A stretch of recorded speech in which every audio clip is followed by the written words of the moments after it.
kamu tertawa saat aku jatuh, tapi kini kamu menangis saat aku berdiri lebih tinggi dari yang pernah kamu bayangkan. Kisah nyata Aida dan Alvaro. Assalamualaikum warahmatullahi wabarakatuh. Selamat datang di LA Stories. Di balik senyuman ada air mata yang tak terlihat. Di balik tawa, ada kisah yang tak pernah diceritakan. Ini adalah LA Stories, tempat di mana kisah nyata jadi pelajaran, dan luka hati jadi kekuatan.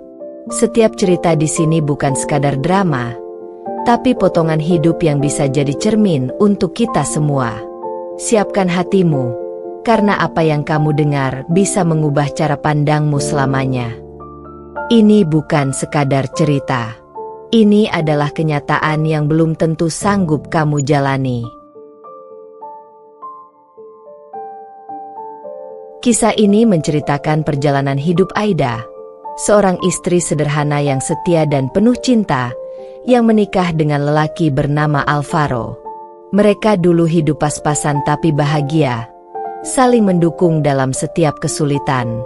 Namun ketika keadaan mulai membaik, sikap Alvaro berubah.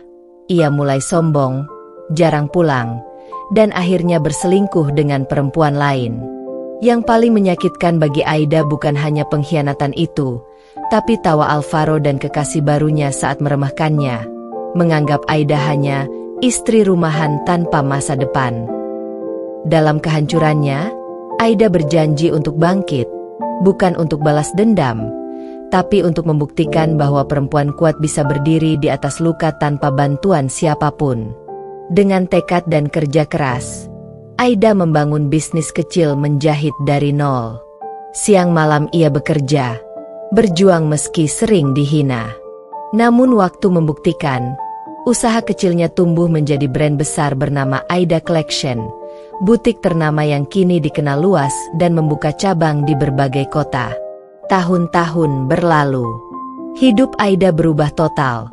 Ia sukses, dihormati, dan akhirnya menemukan cinta sejati dalam diri Arka, pria yang menghargai dan menjaganya sepenuh hati. Namun di puncak kesuksesannya, takdir mempertemukannya kembali dengan Alvaro yang kini hidup sengsara dan menyesal.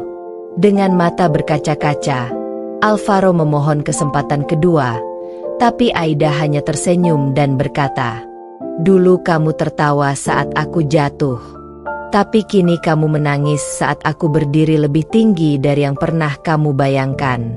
Aku sudah memaafkanmu, tapi aku tak akan pernah kembali." Kisah nyata ini menjadi pengingat bahwa tawa orang yang meremehkanmu bukanlah akhir segalanya. Karena suatu hari nanti, mereka akan menyaksikan sendiri bagaimana kamu bangkit dan bersinar, bahkan tanpa mereka. Kisah ini diangkat dari pengalaman nyata Aida, seorang perempuan yang pernah diremehkan tapi memilih bangkit daripada membalas. Jika kamu percaya bahwa Tuhan selalu punya cara indah untuk membalikkan keadaan, jangan lupa like, komen, dan subscribe channel ini. Karena setiap kisah nyata seperti ini bisa menjadi inspirasi untuk kita semua. Tuliskan di kolom komentar, siapa yang pernah meremehkanmu tapi kini melihatmu bersinar? Sebelum masuk ke ceritanya, jangan lupa absen dulu Bunda. Bunda semuanya dari daerah mana saja. Dan bagi yang sudah subscriber semoga rezekinya lancar. Namaku Aida. Aku masih ingat jelas hari ketika aku menyadari bahwa rumah yang kupikir tempat ternyaman di dunia ini, ternyata menyimpan luka yang paling dalam. Dulu, aku adalah istri yang begitu mencintai suamiku, Alvaro. Bagiku, dia adalah segalanya, sandaran, pelindung, dan alasan aku tersenyum setiap hari. Aku percaya padanya sepenuhnya, tanpa sedikit pun curiga bahwa cinta yang aku pelihara dengan ketulusan, kelak akan menjadi sumber kehancuranku sendiri. Aku dan Alvaro menikah di usia muda. Waktu itu, kami berdua sama-sama berjuang dari bawah. Aku ingat bagaimana kami makan seadanya, menabung dari hasil kerja keras Alvaro di bengkel kecil milik temannya, dan aku membantu dengan membuka jasa menjahit di rumah. Hidup sederhana tapi penuh cinta. Itulah yang aku rasakan dulu, sebelum segalanya berubah. Saat usaha kami mulai membaik, sikap Alvaro juga ikut berubah.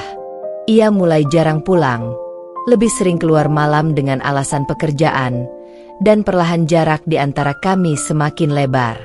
Aku mencoba bertahan, mencoba memahami, tapi di setiap senyum palsunya aku tahu ada sesuatu yang disembunyikan. Sampai akhirnya suatu malam, aku menemukan bukti yang tak bisa lagi kupungkiri, pesan di ponselnya.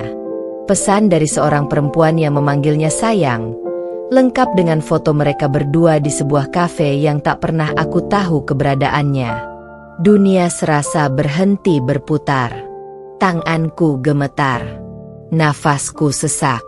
Tapi yang paling menyakitkan bukan karena dia selingkuh, melainkan karena selama ini aku dibutakan oleh cinta yang tulus dari pihakku saja.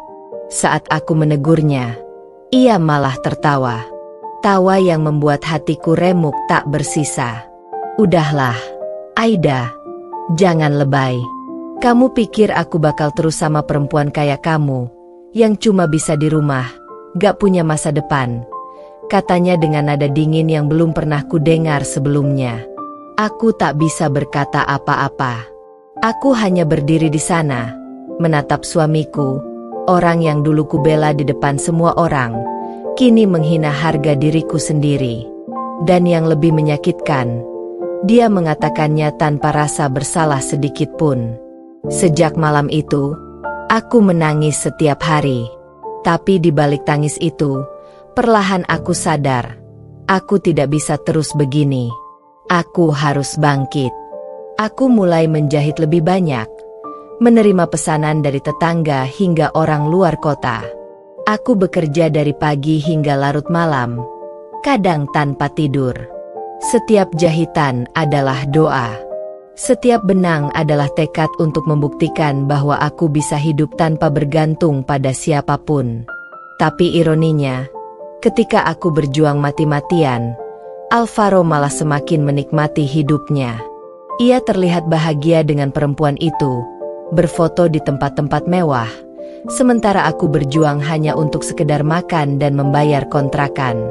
Dan yang paling perih, mereka menertawakanku. Aku pernah mendengar sendiri rekaman suara mereka yang tersebar di grup teman-teman lamanya. Hahaha, kasihan banget si Aida. Masih aja sibuk jahit di rumah kontrakan. Aku sampai lupa rasanya hidup sesusah itu, kata perempuan itu sambil tertawa. Ya iyalah, jawab Alvaro dengan nada sombong. Dia itu gak akan pernah bisa naik kelas. Dari dulu mentalnya cuma istri rumahan. Malam itu aku menangis lagi, tapi bukan karena sakit hati, melainkan karena aku berjanji, tawa mereka akan menjadi bahan bakarku untuk berdiri lebih tinggi. Aku ingin membuktikan bahwa perempuan yang mereka remehkan ini, suatu hari akan berdiri di tempat yang tak akan pernah mereka jangkau. Dan malam itu, untuk pertama kalinya dalam hidupku, aku berkata pada diri sendiri, Aida, kamu sudah cukup menangis. Sekarang saatnya berdiri. Aku tak tahu bagaimana caranya, tapi aku tahu satu hal. Aku tak akan pernah lagi membiarkan siapapun menertawakanku di atas penderitaanku.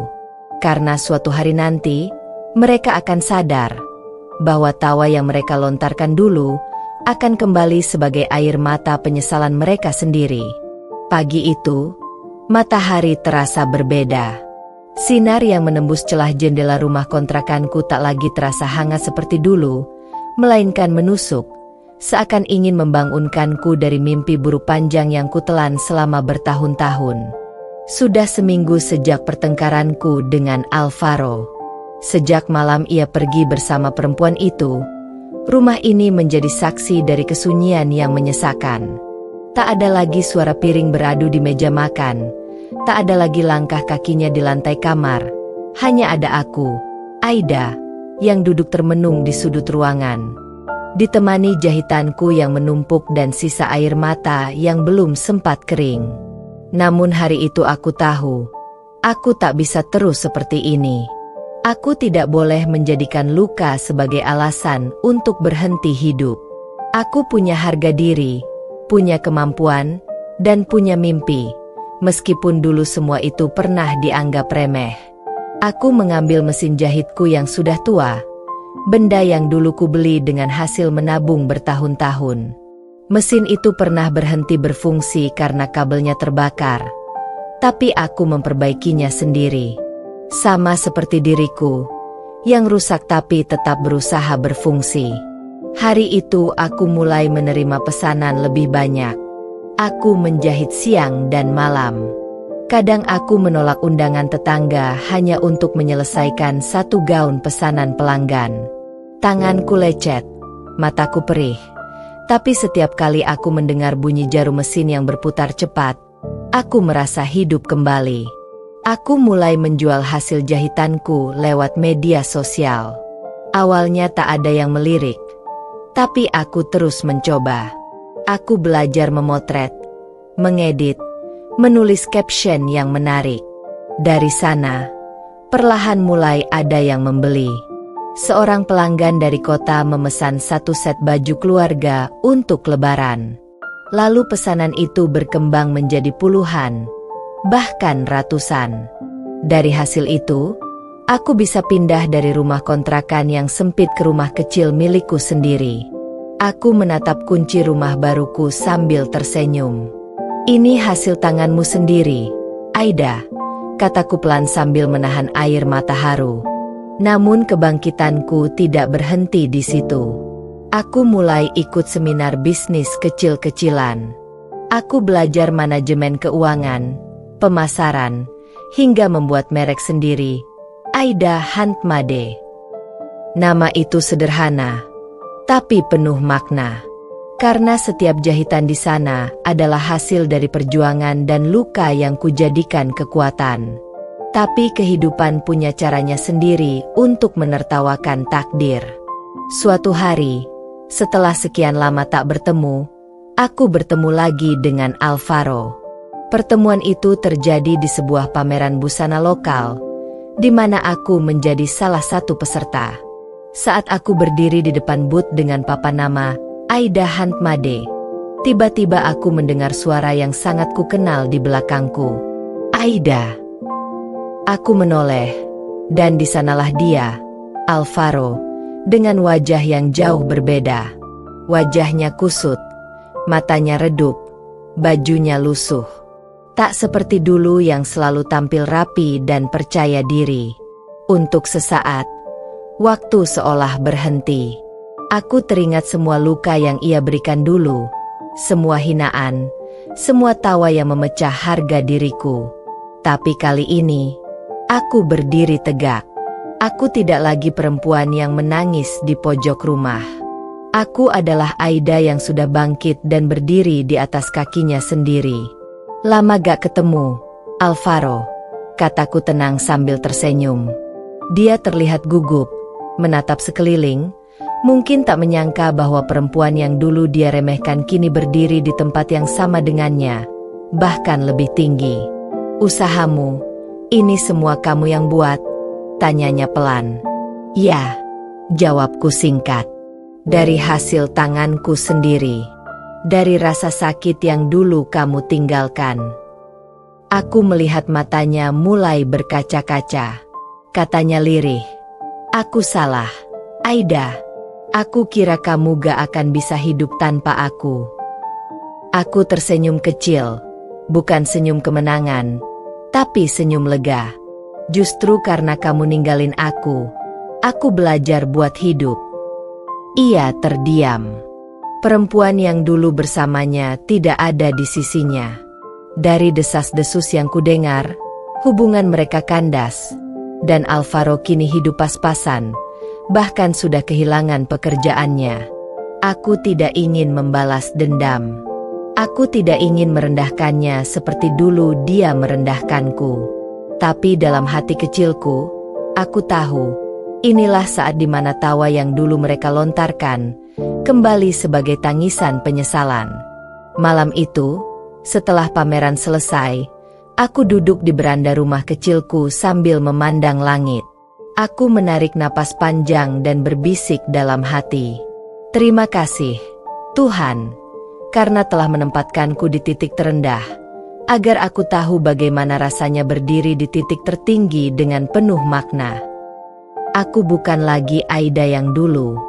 Aku adalah Aida yang baru, yang tidak membutuhkan pengakuan siapapun untuk merasa cukup.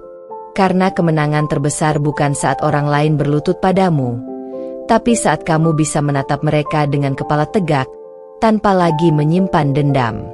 Sudah hampir 2 tahun berlalu sejak aku berdiri di pameran busana lokal itu. 2 tahun sejak tatapan mata Alvaro yang hancur memohon pengampunan di hadapanku. Tapi saat itu aku tahu, aku tidak ingin menoleh ke belakang lagi. Hidupku sudah terlalu berharga untuk diseret kembali ke masa lalu yang penuh luka. Sekarang, hidupku benar-benar berubah. Aida Handmade bukan lagi sekadar usaha rumahan. Kini, ia tumbuh menjadi brand lokal yang dikenal banyak orang. Aku memiliki tim kecil, belasan karyawan perempuan yang juga pernah ditinggalkan, diremehkan, dan dipandang rendah seperti aku dulu. Aku ingin usahaku menjadi tempat di mana perempuan bisa berdiri kuat, bukan hanya sekadar bekerja, tapi juga sembuh. Setiap pagi, suara mesin jahit yang dulu hanya satu kini berganti menjadi deretan bunyi mesin di ruang kerja luas yang kutata dengan penuh cinta. Dindingnya berwarna krem lembut, diisi rak berisi kain warna-warni dan hiasan bunga kering. Di tengah ruangan, terpampang satu kalimat besar yang kutulis sendiri. Jangan takut jatuh. Karena kadang, Tuhan membuatmu jatuh agar kamu tahu rasanya berdiri dengan kekuatanmu sendiri.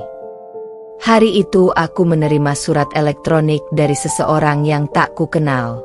Saat kubuka, mataku hampir tak percaya dengan apa yang kubaca.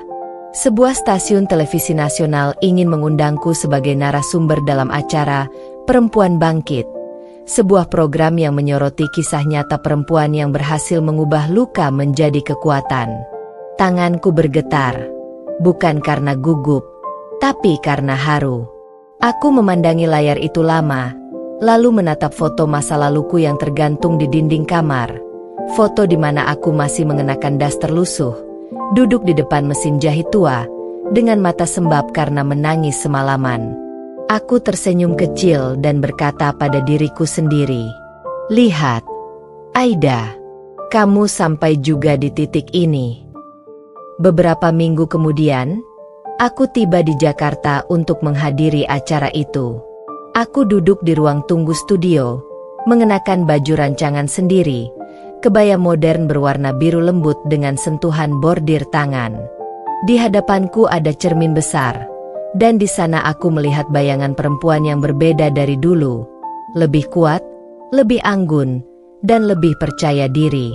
Ketika lampu studio menyala, dan kamera menyorot wajahku, aku bercerita.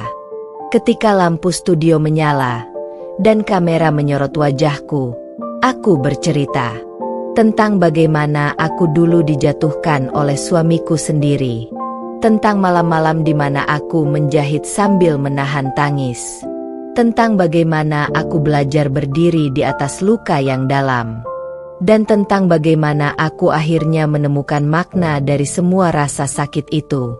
Saat aku selesai berbicara, studio hening. Banyak penonton yang menangis, beberapa berdiri dan bertepuk tangan. Presenter acara itu menatapku dengan mata berkaca-kaca dan berkata, "Kisah Mbak Aida membuktikan bahwa perempuan yang disakiti bukan berarti kalah. Kadang, mereka hanya perlu waktu untuk bangkit, dan ketika mereka bangkit, mereka bisa mengguncang dunia." Hari itu, namaku viral di media sosial. Banyak yang menulis pesan, mengatakan betapa mereka terinspirasi oleh kisahku. Aku tak menyangka, kisah yang dulu hanya berisi air mata kini menjadi kekuatan untuk banyak orang. Namun di balik semua itu, ada satu hal yang tak pernah kuduga. Alvaro menontonnya. Beberapa hari setelah acara itu tayang, aku menerima pesan di ponselku. Nomor yang dulu kuhafal di luar kepala, yang kini sudah lama kuhapus. Aida, aku nonton acara kamu. Aku bangga, tapi juga hancur. Aku menyesal. Aku menatap pesan itu lama. Tidak ada lagi getaran di dadaku. Tidak ada amarah. Tidak ada air mata. Hanya ketenangan. Aku membalas singkat. Terima kasih, Alvaro. Semua yang terjadi dulu sudah cukup untuk membuatku jadi seperti sekarang. Aku memaafkanmu, tapi aku tidak ingin kembali. Beberapa menit kemudian, ia membalas lagi. Aku cuma ingin bilang, dulu aku menertawakanmu saat kamu jatuh. Tapi sekarang aku menangis, karena kamu berhasil berdiri lebih tinggi dari yang pernah aku bayangkan. Aku meletakkan ponsel itu di meja dan menatap langit di luar jendela. Air mataku menetes, tapi kali ini bukan karena sedih, melainkan karena lega. Aku akhirnya sampai di titik di mana aku bisa tersenyum tanpa luka di baliknya. Malam itu, aku menulis sesuatu di buku harianku. Aku tidak membalas dendam. Aku hanya membuktikan bahwa luka bukan akhir dari segalanya. Kadang, Tuhan menaruhmu di tempat yang rendah agar ketika kamu naik, kamu tahu bagaimana rasanya bersyukur. Beberapa hari kemudian, aku kembali ke kota kecilku. Saat mobilku melewati jalan yang dulu sering kulewati bersama Alvaro, aku melihat bengkel tua miliknya yang kini sudah tutup. Di depannya, seorang pria duduk sendirian, menatap kosong ke arah jalan. Aku mengenalinya. Alvaro. Aku tidak turun. Aku hanya menatapnya dari kejauhan, lalu tersenyum. Bukan senyum meremehkan, tapi senyum dari hati yang sudah damai. Aku berbisik dalam hati. Terima kasih, Alvaro, karena pernah menertawakanku. Tanpa tawa itu, aku mungkin tak akan pernah tahu seberapa tinggi aku bisa berdiri. Mobilku melaju perlahan, meninggalkan masa lalu yang kini hanya tinggal cerita. Dan di dalam hatiku, aku tahu, dunia benar-benar sudah berbalik arah. Kini aku tidak lagi mengejar siapapun. Aku hanya mengejar kedamaian, dan aku sudah menemukannya. Sudah setahun berlalu sejak kisahku menjadi viral di televisi. Hidupku kini lebih tenang, lebih hangat, dan penuh rasa syukur. Namun di tengah kesibukanku sebagai pemilik brand busana, Aida Handmade, aku masih sering merasa sepi saat malam tiba. Bukan karena aku merindukan Alvaro. Tidak, luka itu sudah lama sembuh. Tapi ada ruang di hati yang terasa kosong. Ruang yang dulu pernah penuh oleh kehadiran seseorang yang salah. Kini, aku berharap ruang itu diisi oleh seseorang yang benar. Hari-hariku berjalan seperti biasa. Setiap pagi aku menyeduh kopi di dapur kecil rumahku sambil membuka pesan-pesan pelanggan. Beberapa dari mereka mengirimkan ucapan terima kasih karena merasa percaya diri memakai busana rancanganku. Rasanya bahagia sekali. Bisa membuat orang lain tersenyum melalui karya yang dulu lahir dari air mata. Suatu sore, aku menerima undangan dari universitas ternama di kotaku untuk menjadi pembicara tamu dalam seminar kewirausahaan bertema Bangkit dari Keterpurukan. Aku menerimanya tanpa pikir panjang. Aku ingin berbagi kisah agar semakin banyak perempuan berani berdiri setelah dijatuhkan. Hari seminar itu tiba. Aku mengenakan blus putih sederhana dengan rok batik rancanganku sendiri. Aula kampus itu penuh. Mahasiswa, dosen, dan bahkan pelaku UMKM hadir. Saat aku naik ke panggung, aku melihat satu sosok di barisan depan yang menatapku dengan penuh perhatian. Seorang lelaki berwajah tenang, mengenakan kemeja biru muda, dengan senyum yang entah kenapa terasa sangat tulus. Setelah aku selesai berbicara dan disambut tepuk tangan panjang, lelaki itu menghampiriku. "Permisi, Bu Aida," katanya sopan. Aku menoleh dan tersenyum. "Iya, saya sendiri. Ada yang bisa saya bantu?" Dia tersenyum, mengulurkan tangan. "Saya Arkan, dosen tamu di sini juga.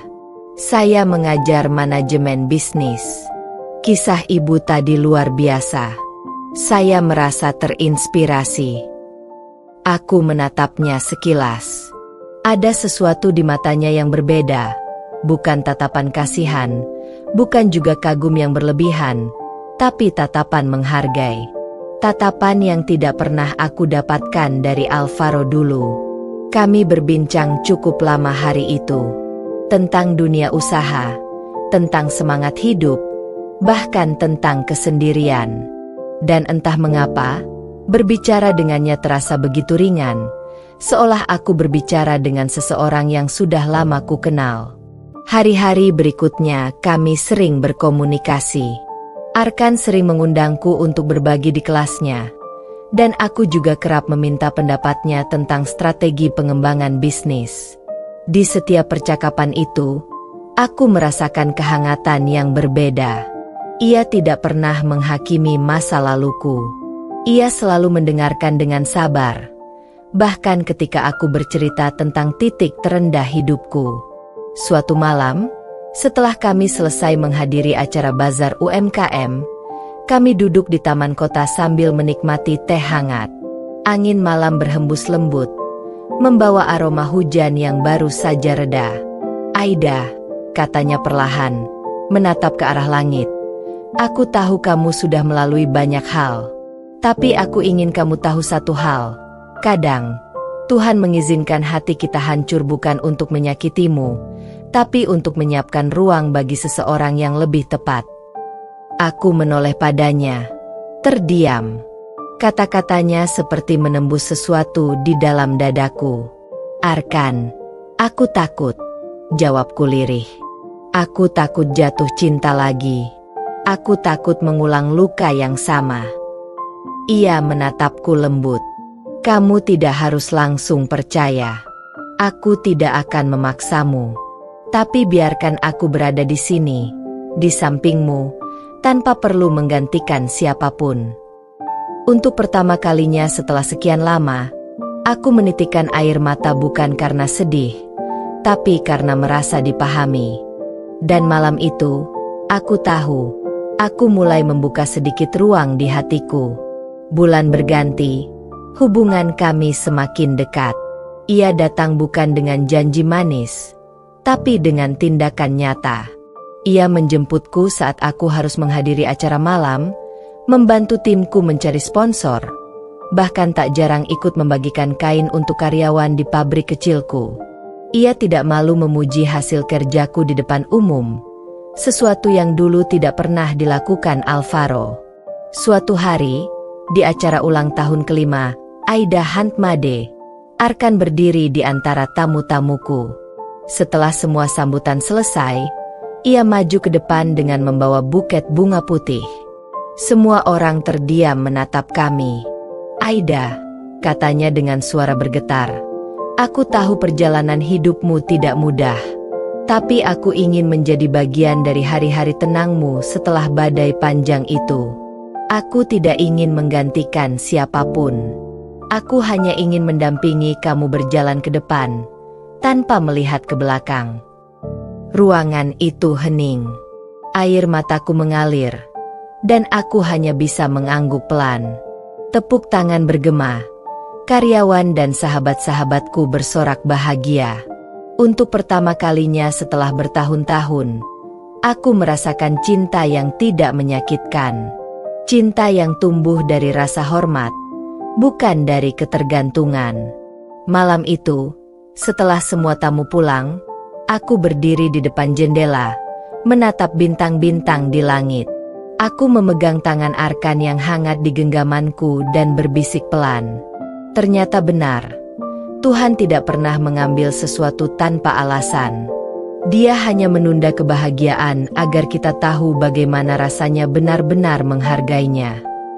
Kini, hidupku tidak lagi dipenuhi air mata dan luka.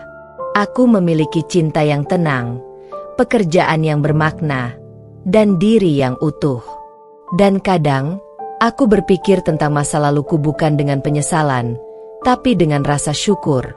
Karena tanpa masa lalu itu, aku tidak akan pernah bertemu dengan Arkan, dan tidak akan pernah tahu betapa indahnya cinta yang datang setelah luka. Aku menulis satu kalimat di jurnal harian usahaku malam itu. Dulu aku jatuh karena cinta yang salah. Kini aku berdiri karena cinta yang benar.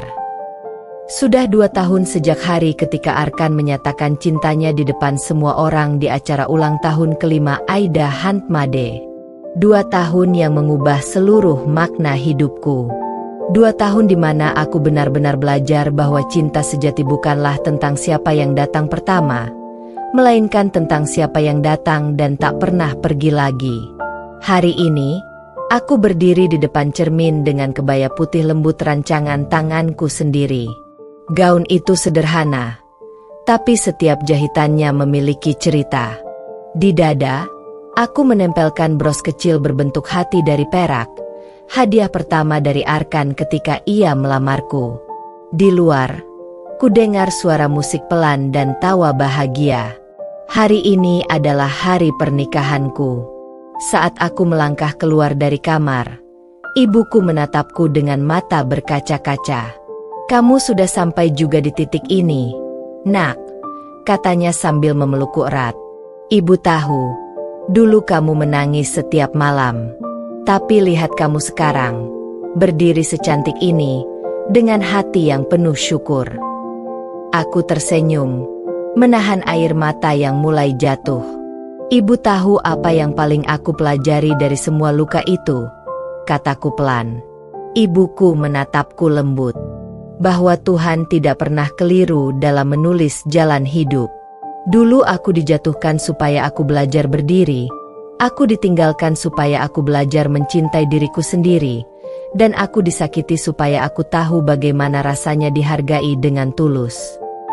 Upacara pernikahan berlangsung di taman kecil di pinggir kota, dikelilingi bunga melati dan mawar putih. Matahari sore menembus lembut di antara dedaunan, memberi cahaya hangat yang membuat suasana terasa seperti mimpi.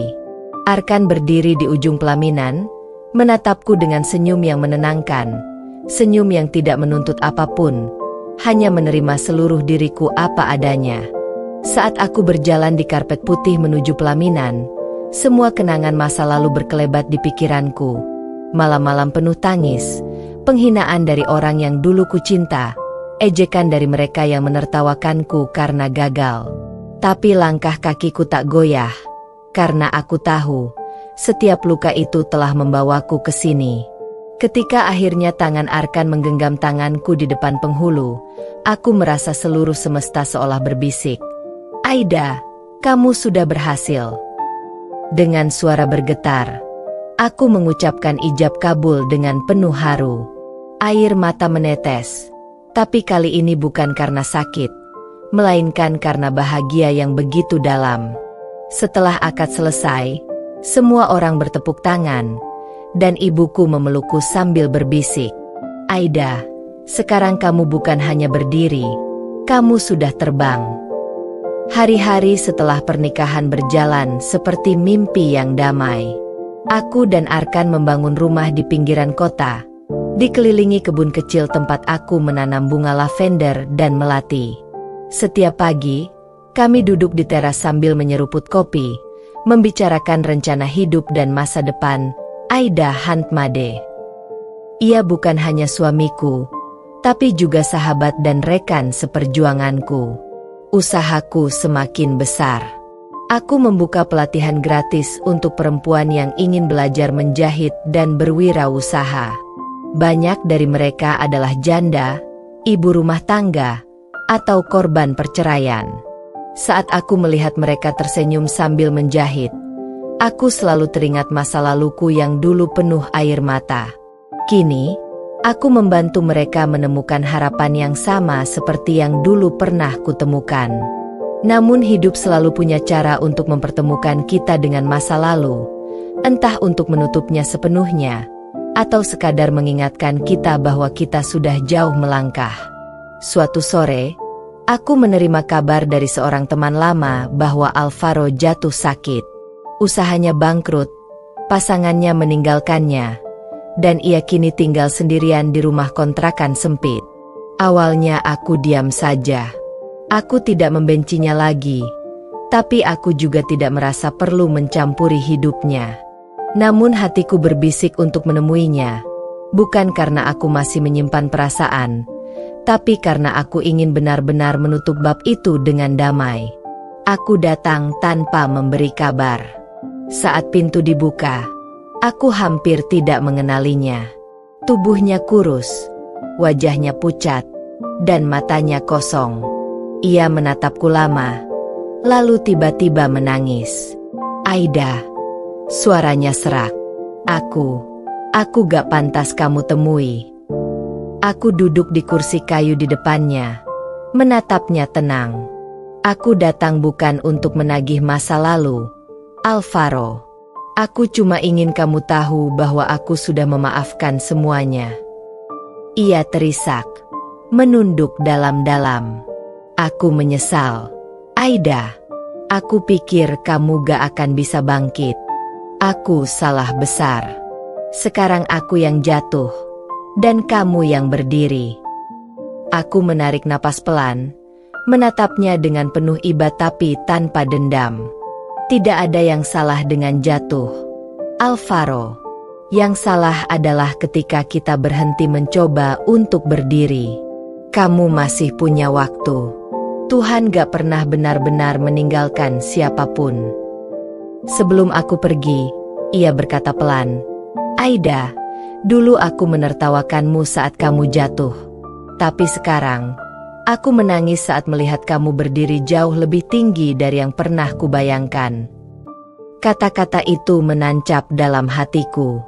Aku hanya tersenyum, lalu melangkah pergi dengan hati yang benar-benar tenang.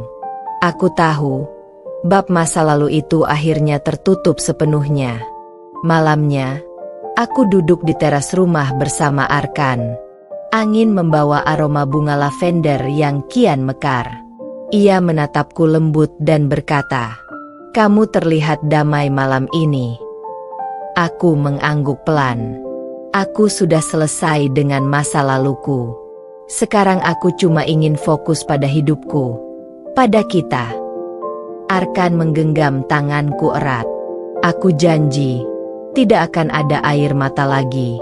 Cinta kita bukan tentang siapa yang menang atau kalah. Ini tentang dua hati yang saling menyembuhkan." Aku menatapnya sambil tersenyum, lalu berbisik, "Tuhan memang adil, Arkan.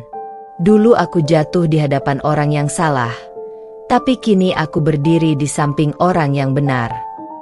Malam itu, di bawah langit penuh bintang, aku merasa seluruh perjalanan hidupku akhirnya menemukan tujuan. Luka yang dulu menyakitkan kini berubah menjadi kekuatan. Air mata yang dulu menyesakkan kini berganti menjadi doa syukur. Aku menulis di buku harian terakhirku malam itu, dengan tinta emas di halaman terakhir. Hidup akan selalu berputar. Dulu mereka menertawakan kejatuhanku, kini mereka menyaksikan keberhasilanku. Tapi aku tidak ingin mereka menangis karena kalah. Aku hanya ingin mereka belajar bahwa setiap perempuan yang dijatuhkan bisa bangkit lebih tinggi dari yang pernah dibayangkan. Aku menutup buku itu dengan senyum, menatap Arkan yang sudah tertidur di sampingku. Hidup baruku telah dimulai.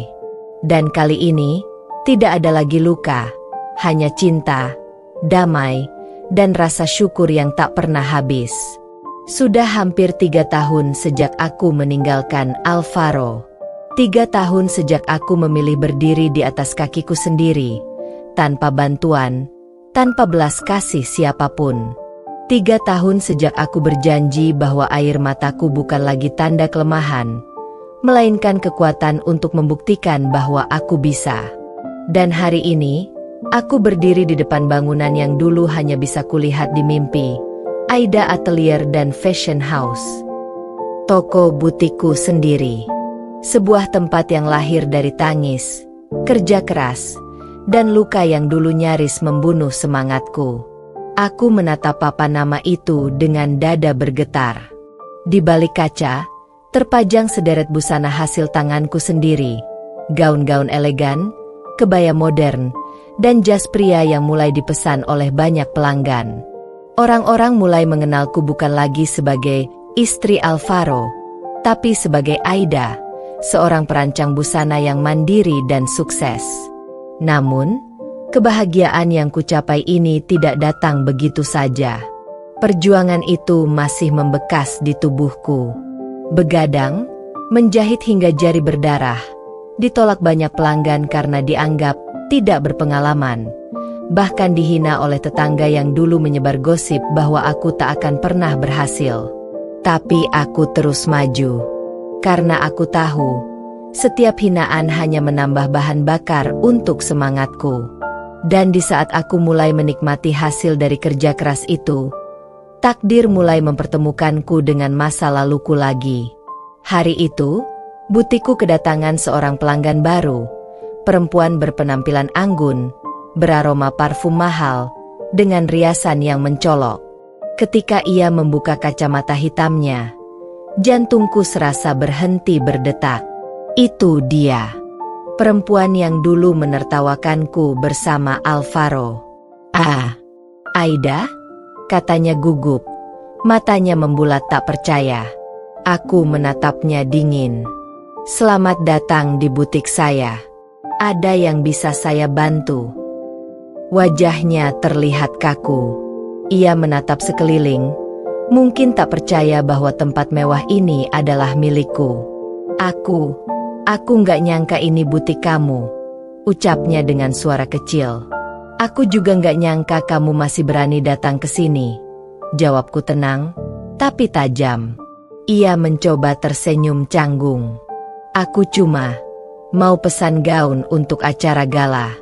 Aku dengar kamu sekarang desainer terkenal. Hebat juga, ya?" Nada suaranya bergetar, seolah sedang menahan rasa malu. Aku memandangnya sebentar, lalu membuka buku pesanan. "Baik, isi formulirnya di meja depan. Asistanku akan membantu." Aku sengaja bersikap profesional, bukan karena aku ingin memaafkan, tapi karena aku ingin menunjukkan bahwa aku tidak perlu merendah untuk membuktikan siapa diriku. Saat ia menulis namanya di kertas pesanan, aku melihat sesuatu di jari manisnya. Cincin yang dulu pernah kupakai, cincin pernikahan kami. Ya, dia menikah dengan Alvaro. Tapi anehnya, matanya tampak kosong. Tidak ada kebahagiaan di sana. Dan saat ia berpamitan, aku sempat mendengar bisikannya yang nyaris tak terdengar. "Aida, aku iri padamu sekarang." Beberapa minggu setelah kejadian itu, kabar tentang Alvaro sampai juga ke telingaku. Bukan dari gosip, tapi dari pelanggan tetapku yang kebetulan masih berteman dengan salah satu rekan kerja lamanya. Katanya, usaha bengkel Alvaro bangkrut total. Dia ditipu oleh rekan bisnisnya sendiri, ditinggalkan oleh teman-teman yang dulu selalu ia ajak pamer, dan kini terlilit utang. Lebih parah lagi, perempuan yang dulu merebutnya dariku, ternyata mulai menjauh darinya setelah tahu keadaan itu. Aku hanya diam mendengarnya. Tidak ada tawa, tidak ada dendam. Hanya rasa lega, bukan karena dia menderita, tapi karena kehidupan akhirnya menyeimbangkan segalanya. Dulu, mereka menertawakan aku saat aku jatuh. Sekarang, mereka menangis saat aku berdiri lebih tinggi dari yang pernah mereka bayangkan. Malam itu, aku menatap cermin di ruang kerjaku. Wajah yang dulu sering sembab oleh air mata kini tampak tenang. Aku tersenyum kecil sambil berbisik pada diriku sendiri.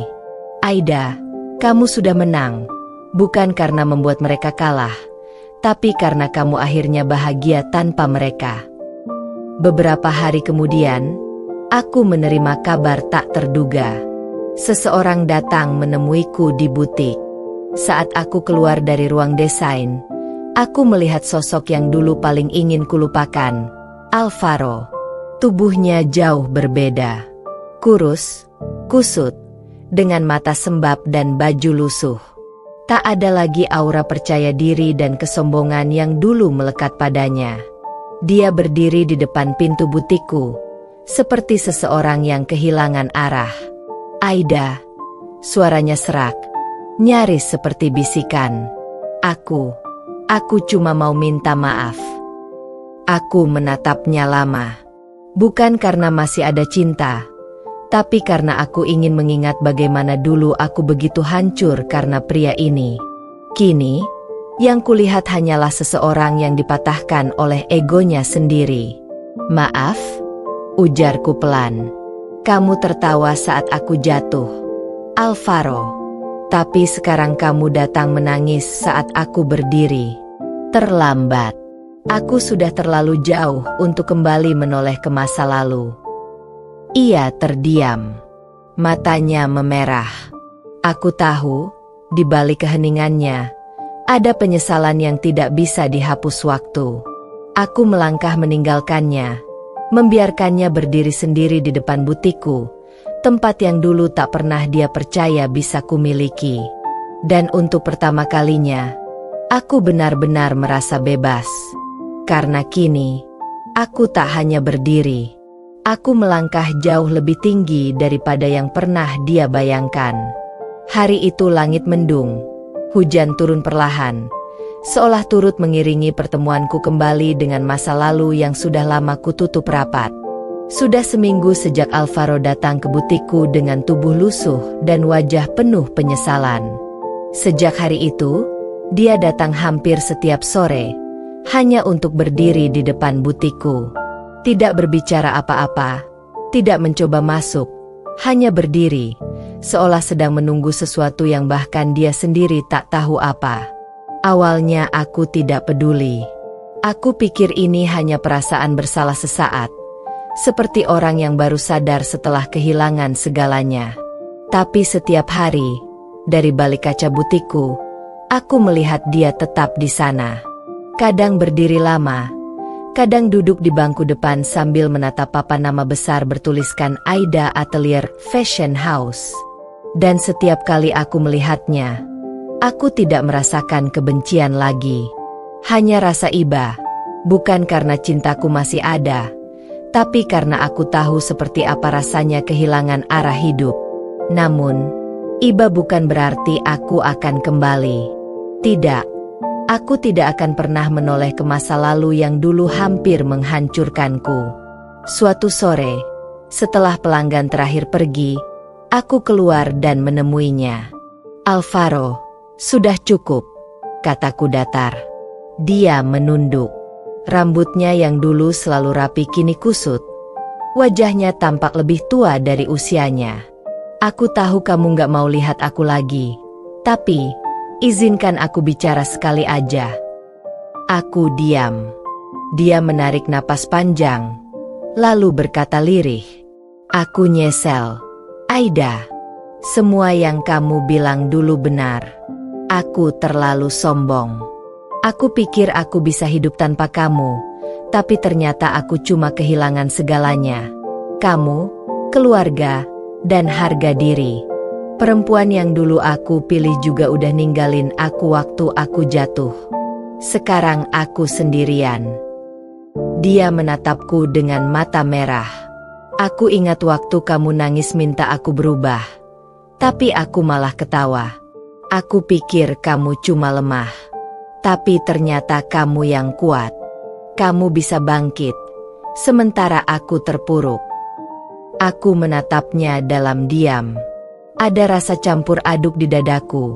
Bukan cinta, bukan benci, tapi semacam kesadaran bahwa inilah balasan hidup yang nyata. Aku menjawab pelan, "Aku dulu berjuang keras, Alvaro. Aku berdoa setiap malam supaya kamu sadar sebelum semuanya terlambat. Tapi sekarang, sudah tidak ada yang bisa diselamatkan. Dia tertunduk. Bahunya gemetar. Aku cuma pengen kamu tahu. Aku nyesel. Aida. Aku bener-bener nyesel. Air matanya jatuh. Membasahi tangan yang dulu dengan kejam mendorongku pergi. Tapi kali ini aku tidak menangis. Aku hanya berkata lembut. Penyesalanmu datang terlalu terlambat. Alvaro. Waktu nggak bisa diputar kembali. Kamu memilih jalannya sendiri. Dan aku juga sudah memilih jalanku. Dan di jalan ini, aku bahagia. Dia menangis lebih keras. Mencoba berbicara tapi suaranya patah. Aku berbalik dan melangkah pergi, meninggalkannya di bawah hujan. Langkahku mantap. Sementara di belakangku hanya terdengar isak dan suara hujan yang menutupi semua suara masa lalu. Beberapa bulan berlalu. Butikku semakin berkembang. Aku diundang ke berbagai acara fashion show di Jakarta dan Bandung. Namaku mulai dikenal sebagai salah satu desainer wanita inspiratif yang membangun karir dari bawah. Aku menerima banyak tawaran kerjasama. Bahkan ada media yang ingin menulis kisah hidupku. Suatu hari, ketika aku tengah menyiapkan koleksi terbaru untuk pameran, asistanku datang membawa sebuah amplop. "Bu, ini surat dari seseorang di rumah sakit," katanya. Aku membuka surat itu dengan hati-hati. Tulisan tangan di atas kertas lusuh itu langsung membuat nafasku tercekat. Itu dari Alvaro. "Aida, kalau kamu baca surat ini, berarti aku sudah nggak bisa ketemu kamu lagi. Aku minta maaf untuk semua hal yang pernah aku lakukan. Semua kata-kata yang nyakitin kamu. Semua tawa yang dulu bikin kamu jatuh. Sekarang aku tahu rasanya ditertawakan nasib sendiri. Aku sakit. Aida, dokter bilang aku nggak punya banyak waktu. Aku cuma pengen kamu tahu. Aku bangga sama kamu. Aku lihat kamu dari jauh waktu acara fashion di TV. Kamu cantik. Kamu hebat. Kamu berhasil. Aku harap kamu bahagia. Aida, jangan pernah lihat ke belakang. Dunia ini terlalu indah buat disesali. Dari orang yang dulu pernah menyakiti, tapi kini belajar mencintai dalam diam. Alvaro." Tanganku gemetar saat membaca surat itu. Bukan karena sedih, tapi karena akhirnya semua bab dalam kisah masa laluku benar-benar selesai. Aku tidak tahu di mana dia kini. Mungkin masih di rumah sakit. Mungkin sudah pergi. Tapi satu hal yang aku tahu pasti, dia akhirnya mengerti arti kehilangan. Malam itu aku berdiri di balkon apartemenku, menatap langit Jakarta yang penuh lampu.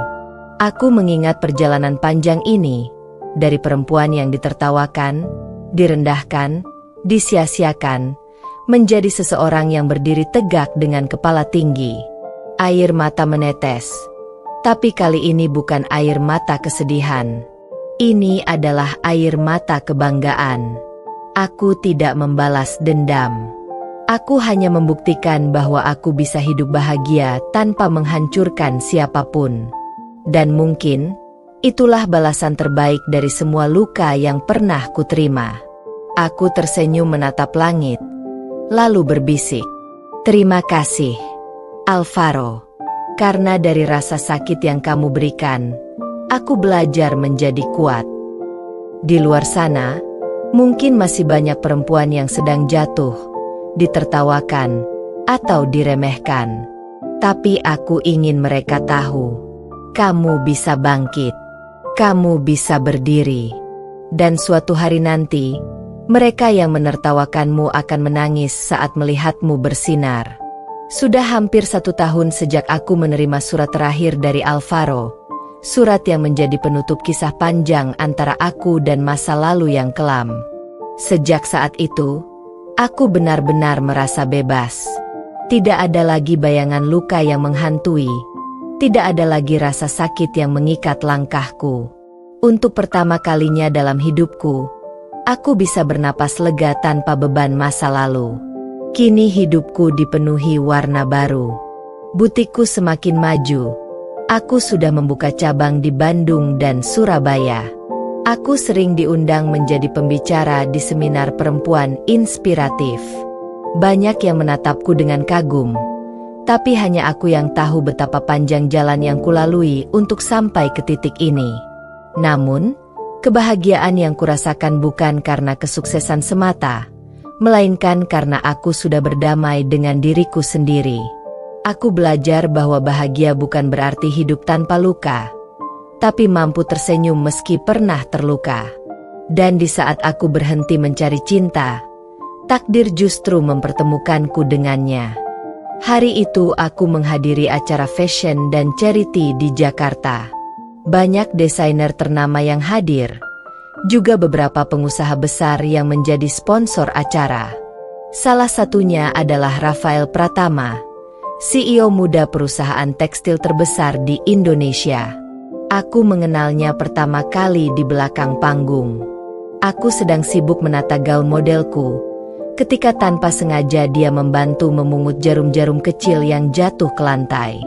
"Berbahaya kalau sampai diinjak," katanya sopan sambil tersenyum. Senyumnya sederhana, tapi ada ketulusan yang membuatku berhenti sejenak. "Terima kasih," jawabku singkat, sedikit kikuk. Dia tertawa kecil. "Jadi ini desainer yang semua orang bicarakan itu, ya? Aida yang sukses bangkit dari nol." Aku sedikit terkejut, tidak menyangka dia mengenalku. "Kamu tahu aku?" tanyaku. "Tentu saja. Siapa yang tidak kenal Aida? Kisahmu inspiratif sekali. Aku baca di majalah bisnis minggu lalu." Aku hanya tersenyum malu. Dan entah kenapa, sejak pertemuan sederhana itu, Rafael seperti selalu hadir dalam setiap acara yang kuhadiri. Awalnya aku mengira kebetulan. Tapi setelah beberapa kali bertemu dan berbicara, aku mulai menyadari, dia benar-benar tertarik, bukan pada sosok Aida sang desainer sukses, melainkan pada Aida sebagai perempuan yang pernah hancur tapi memilih untuk bangkit. Kami mulai sering bertemu, sekadar ngopi atau membahas proyek kolaborasi antara butikku dan perusahaannya. Dari obrolan ringan itu, aku mulai mengenalnya lebih dalam. Rafael adalah pria yang tenang, sabar, dan selalu tahu cara berbicara dengan menghargai. Tak pernah sekalipun dia menyinggung masa laluku. Bahkan ketika gosip tentang mantan suami masih sesekali muncul di media. "Semua orang punya masa lalu, Aida," katanya suatu malam ketika kami makan malam di tepi danau. "Tapi yang membuatmu istimewa adalah caramu melewatinya. Kamu tidak biarkan masa lalu mendefinisikan siapa kamu." Kata-katanya membuat dadaku hangat. Entah mengapa, setiap kali bersamanya, aku merasa tenang. Bukan berdebar seperti dulu saat masih muda dan naif, tapi tenang dalam rasa aman. Namun, di balik rasa nyaman itu, ada ketakutan kecil yang menghantuiku. Aku takut membuka hati lagi. Aku takut terluka lagi. Sampai suatu malam, Rafael menatapku dengan mata teduhnya dan berkata, "Aku tahu kamu takut, Aida. Tapi percayalah, aku datang bukan untuk menggantikan siapapun. Aku datang untuk menemanimu, bukan untuk menguasaimu." Air mataku menetes tanpa bisa kutahan. Kata-kata itu menyentuh luka terdalamku. Luka karena dulu aku tidak pernah dimengerti. Aku menatapnya lama. Dan untuk pertama kalinya setelah sekian lama, aku berkata jujur, "Rafael, aku tidak tahu apakah aku bisa mencintai lagi seperti dulu. Tapi kalau kamu mau sabar, aku mau belajar mencintai lagi." Dia tersenyum lembut dan menggenggam tanganku. "Cinta bukan tentang seberapa cepat kamu jatuh, tapi seberapa tulus kamu mau berjalan bersama. Dan aku akan berjalan bersamamu, Aida, dengan langkahmu, bukan langkahku. Hari-hari setelah itu terasa berbeda. Dunia yang dulu terasa abu-abu kini perlahan kembali berwarna. Aku mulai tertawa lagi, bukan karena ingin menutupi kesedihan, tapi karena benar-benar bahagia. Aku mulai belajar mempercayai seseorang lagi, bukan karena butuh, tapi karena aku merasa pantas dicintai. Rafael tidak pernah mencoba mengubahku. Ia mencintaiku dengan cara yang lembut, tidak tergesa, dan penuh penghargaan. Setiap kali dia memandangku, aku tahu bahwa dia tidak melihat perempuan yang pernah gagal, tapi perempuan yang kuat dan layak dicintai. Setahun kemudian, di sebuah acara penghargaan mode nasional, aku mendapat penghargaan sebagai desainer wanita inspiratif tahun ini. Di atas panggung, aku berbicara di depan ratusan orang. Dulu, kataku dengan suara bergetar, ada masa di mana aku ditertawakan karena aku jatuh. Tapi kini, aku berdiri di sini bukan untuk membalas, melainkan untuk membuktikan bahwa tidak ada luka yang tidak bisa sembuh, kalau kita mau percaya pada diri sendiri. Tepuk tangan bergemuruh. Dan di antara kerumunan itu, aku melihat Rafael berdiri sambil tersenyum bangga. Matanya berbinar. Dan aku tahu, inilah cinta yang seharusnya, bukan yang menjatuhkan, tapi yang menumbuhkan. Malam itu, setelah acara berakhir, Rafael menatapku di balik panggung. "Aida," katanya pelan, "kamu tahu apa yang paling aku kagumi dari kamu?" "Apa?" tanyaku sambil tersenyum. "Kamu tidak pernah membalas dengan amarah. Kamu membalas dengan keberhasilan. Dan itu membuatmu lebih berharga dari siapapun." Aku menatapnya lama, lalu menjawab, "Karena aku sudah belajar, Raf. Balasan terbaik untuk orang yang menertawakan kita adalah berdiri lebih tinggi dengan senyum yang tenang." Dia memelukku perlahan, tanpa kata. Dan malam itu aku tahu, cintaku telah sembuh. Bukan karena aku menemukan seseorang yang sempurna, tapi karena aku akhirnya menyembuhkan diriku sendiri. Kini aku bukan lagi perempuan yang ditinggalkan. Aku adalah perempuan yang memilih dirinya sendiri, yang berdiri, tumbuh, dan akhirnya dicintai dengan cara yang benar. Sudah 2 tahun sejak pertemuanku dengan Rafael. 2 tahun yang mengubah seluruh pandanganku tentang cinta, tentang hidup, bahkan tentang diriku sendiri. Dulu aku berpikir cinta hanya akan datang sekali seumur hidup, dan setelah itu hancur. Ia tak akan pernah bisa tumbuh kembali. Tapi aku salah. Cinta tidak mati.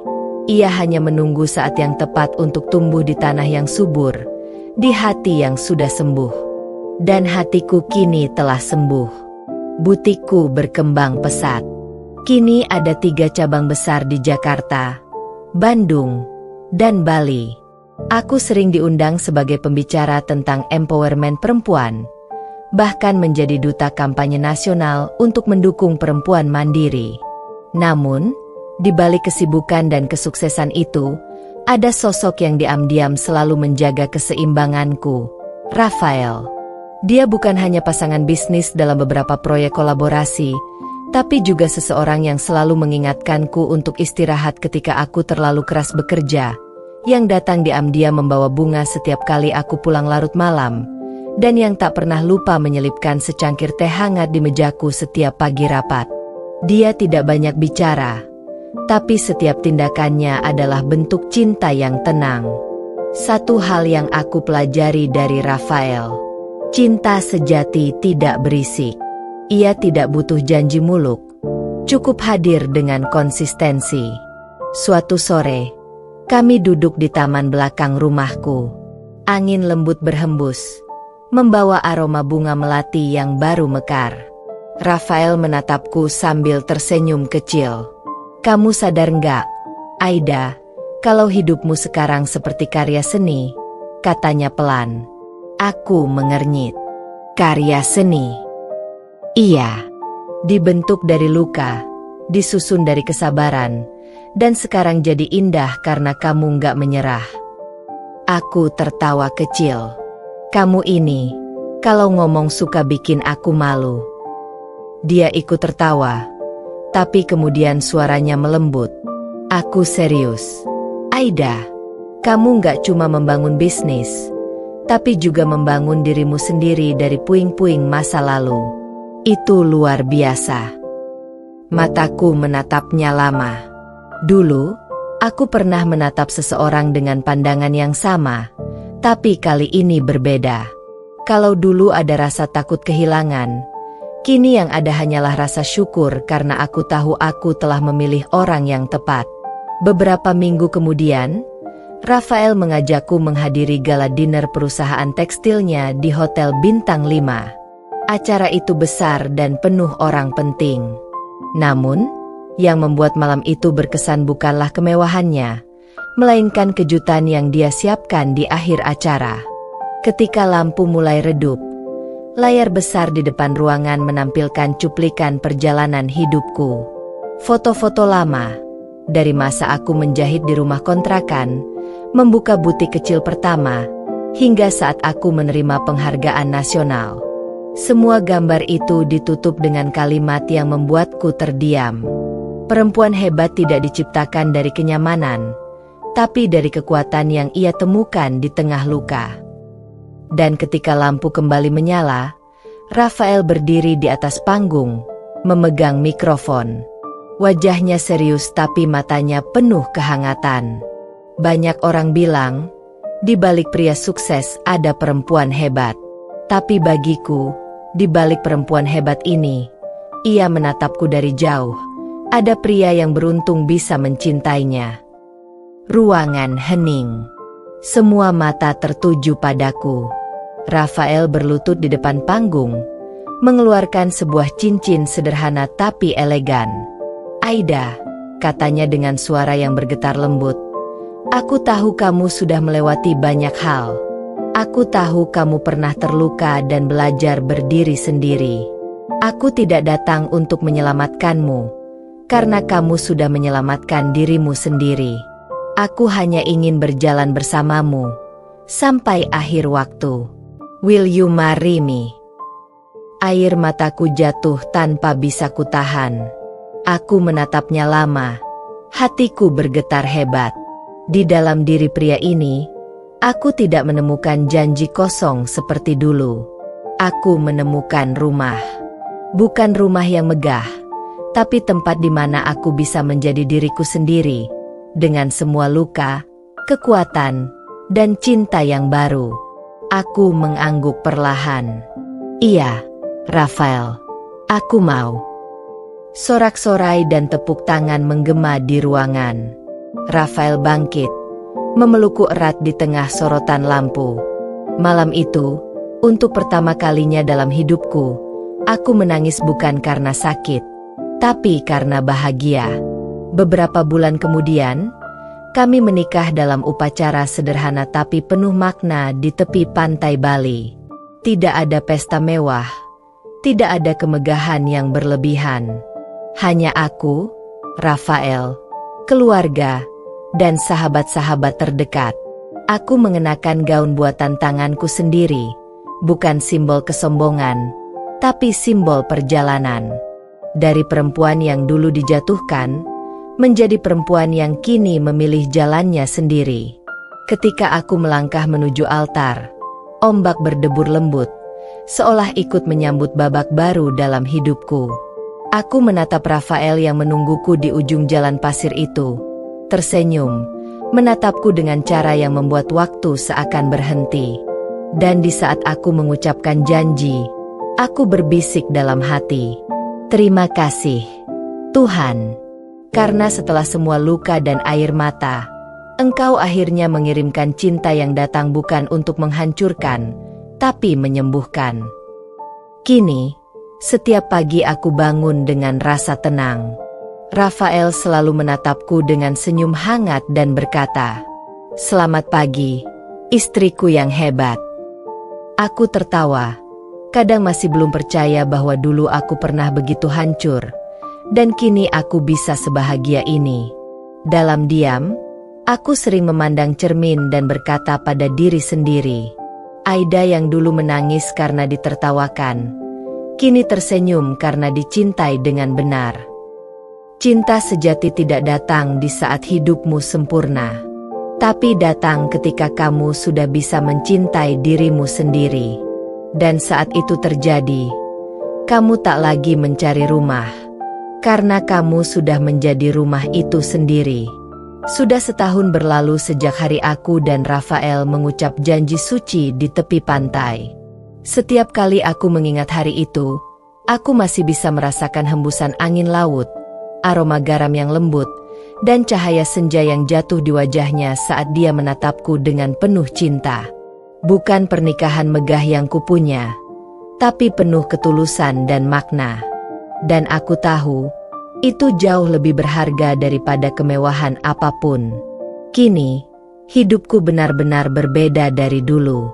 Setiap pagi aku bangun bukan dengan rasa cemas atau takut ditinggalkan seperti masa lalu, tapi dengan rasa syukur. Rafael selalu ada di sampingku, bukan untuk mengatur, bukan untuk menuntut, tapi untuk menemani. Dia sering bilang, aku tidak ingin jadi seseorang yang membuatmu harus memilih antara cinta dan mimpimu. Aku ingin jadi alasan kenapa kamu bisa memiliki keduanya.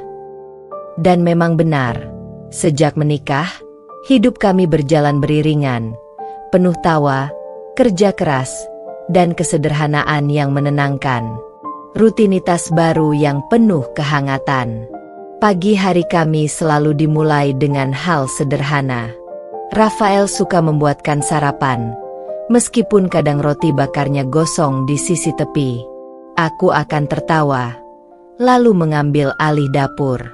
Kami bercanda kecil di tengah aroma kopi dan mentega yang meleleh di wajan.